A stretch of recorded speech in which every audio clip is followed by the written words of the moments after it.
નમસ્કાર મિત્રો, આજે એક મહત્ત્વના અને લોકોપયોગી જે સમાચાર છે તમારા સમક્ષ લઈને અત્યારે આપણે ફેસબુક, યુટ્યુબ અને ઇન્સ્ટાગ્રામ પર મળ્યા છે મિત્રો, કે ખાસ આપણા હળવદની વાત કરીએ. હળવદ ઉપરાંત ધાંગધ્રા કે સુરેન્દ્રનગર જિલ્લાના જે કંઈ ગામો છે, હળવદ ઝાલાવાડમાં આવે છે. હળવદ સુરેન્દ્રનગર જિલ્લામાં નથી આવતું, પહેલાં આવતું હતું.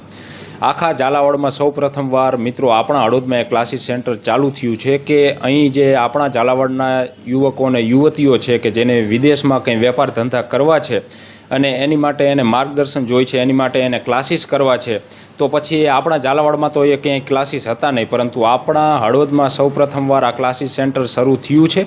કઈ જગ્યાએ ચાલુ થયું છે, એનું લોકેશન કઈ જગ્યાએ છે, કેટલા દિવસનો આ કોર્સ હોય છે અને શું શું કરવું પડતું હોય છે તેમ સહિતની જે માહિતી છે ક્લાસીસના ઓનર છે, આપણે તેઓ પાસેથી માહિતી મેળવીએ.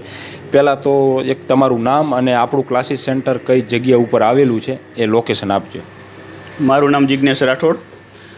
આપણે તીર્થ ઇમ્પોર્ટ એક્સપોર્ટ ટ્રેનિંગ ઇન્સ્ટિટ્યૂટ, જે બીજો માળ ક્રોસરોડ હોટલ જે રહી એની બાજુનું જ કોમ્પ્લેક્સ, સરાજ ચોકડી, હળવદનો જિલ્લો મોરબી. ઓકે, આ આપણું લોકેશન. હવે અહીં યુવક અને યુવતીઓએ વિદેશમાં કંઈ વેપાર ધંધા કરવો હોય તો એનું અહીંયા ક્લાસીસ, એટલે એને ટૂંકમાં ટ્રેનિંગ આપવામાં આવશે. એને આપણી ભાષામાં કંઈ શીખવાડવામાં આવશે કે શું કરવું પડે ને શું ન કરવું પડે. આ કેટલા દિવસના ક્લાસીસ હોય છે અને પછી ક્લાસીસ કર્યા પછી એમને કોઈ સર્ટિફિકેટ ને કંઈ આપવામાં આવે છે, તેની સાથે ગવર્મેન્ટ જે આપણી છે તો એ કંઈ એમને મદદરૂપ થાય છે? જો આપણે આ કોર્સની વાત કરીએ કે પ્રેક્ટિકલ ટ્રેનિંગની વસ્તુ, તો ટોટલ 1 મહિનાનો આપણો કોર્સ રહેશે વસ્તુ. અને આ મહિનાની અંદર તમને એક મટીરિયલ પ્રોવાઈડ કરવામાં આવશે કે આનો શું શું ડોક્યુમેન્ટ જોઈશે, એનો આખી ફાઇલ તમને પ્રોવાઈડ કરવામાં આવશે. તેમજ આની PDF જે હોય ડેટા એ તમને આપવામાં આવશે. અને આ કોર્સ પૂરો થઈ જાય બાદ તમને એક ઇન્સ્ટિટ્યૂટનું એક સર્ટિફિકેટ આપવામાં આવશે. આ કોર્સ તમે એકવાર ટ્રેનિંગ લીધી એ બાદ તમારે કદાચ કોઈ ધંધો ન કરવો હોય ઇન કેસ, તો તમને પ્લેસમેન્ટ પણ અહીં આપવામાં આવશે વસ્તુ ઇન્સ્ટિટ્યૂટ તરફથી વસ્તુ. હમણાં આપણે વાત થતી હતી કે મોટાભાગના વેપાર ધંધામાં બધે હરીફાઈઓને આ બધું રહેલું છે. આમાં એ શાંતિ છે, હજી આમાં હરીફાઈ કંઈ છે નહીં, એટલે યુવકો અને યુવતીઓ જે છે એને આ બાજુ વળવું જરૂરી છે. દરેક યુવાનો માટે સારામાં સારી એક તક કહેવાય વસ્તુ, કે આમાં કોઈ જ પ્રકારની કોમ્પિટિશન છે જ નહીં વસ્તુ.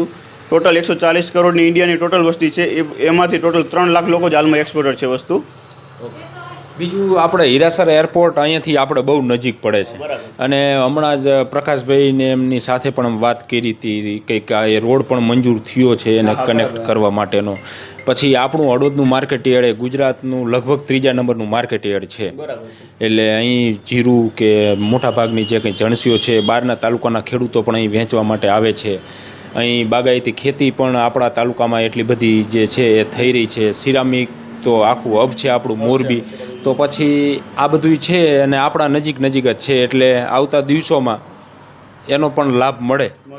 સર, આપણે જો હળવદની વાત કરીએ તો આપણે માર્કેટિંગ યાર્ડ ગુજરાતના 3જા નંબરનું માર્કેટિંગ યાર્ડ છે.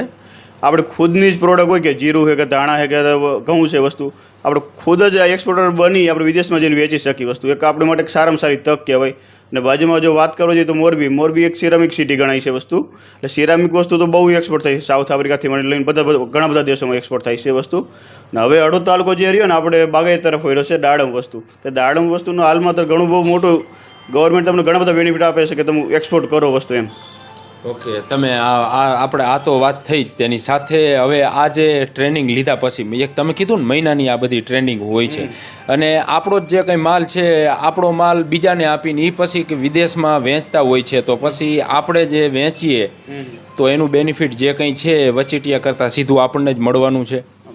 એટલે આ વસ્તુ એવું છે કે આપણે કમિશન એજન્ટ આપણે ગણી સમજો વસ્તુ કે ખુદ જ એક્સપોર્ટર બની અને ખુદ જ એની વસ્તુ માર્કેટની અંદર વેચી. એટલે આપણે વચમાં કોઈ આમાં કમિશન એજન્ટ તરીકે રાખવાનો થતો નથી. એટલે આપણને જ ખુદને ડબલ બેનિફિટ મળશે વસ્તુનું, કે જે આપણને જે પ્રોફિટ માર્જિન હોય આપણે કે આપણે ડાયરેક્ટ જ આપણને સારામાં સારું પ્રોફિટ મળી શકે વસ્તુ એમ. તો મિત્રો, આ જે કંઈ માહિતી છે તે આપણે મેળવી, અને ખાસ આપણા હળવદમાં ટ્રેનિંગ સેન્ટર એટલે કે ક્લાસીસ સેન્ટર જે છે એ ચાલુ થયું છે, કે આપણા જ યુવક અને યુવતીઓ જે છે એને કંઈ વિદેશમાં વેપાર ધંધા કરવા છે, અહીંથી કંઈ વસ્તુઓ ત્યાં વેચવી છે, ત્યાંની લાવીને અહીં વેચવી છે, તો એની માટેની શું પ્રોસેસ હોય છે, શું કરવું પડે, તેના માટેનું ટ્રેનિંગ સેન્ટર જે છે મિત્રો એ આપણા હળવદમાં ચાલુ થયું છે. આભાર મિત્રો.